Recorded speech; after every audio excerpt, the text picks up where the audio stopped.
Le périmètre est bouclé par la police. C'est ici qu'a eu lieu l'attaque, près de la place Sainte-Thelette au nord de la capitale belge. Il est un peu plus de 19h quand un homme ouvre le feu et tue 2 personnes de nationalité suédoise.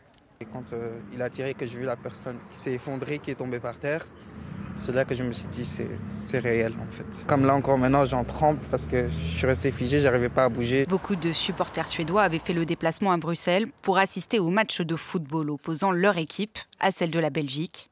Un match de qualification pour l'Euro 2024 qui se déroulait au stade Roi-Baudouin, à seulement quelques kilomètres de la fusillade. Match qui n'ira pas à son terme, les joueurs refusant de reprendre le jeu après la première mi-temps.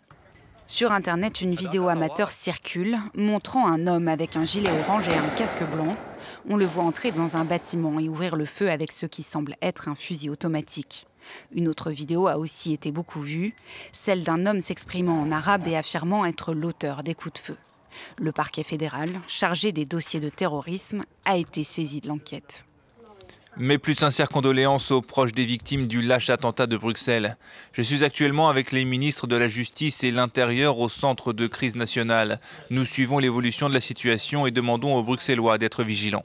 Dans l'attente de plus d'éléments, notamment sur l'arrestation potentielle de l'assaillant, le porte-parole du parquet fédéral conseille aux Bruxellois de rester chez eux, tandis que le niveau de la menace terroriste a été relevé à 4, son maximum.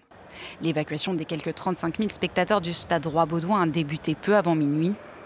Le Premier ministre suédois déclare travailler en étroite collaboration avec les autorités belges. À travers le monde, les messages de solidarité se multiplient.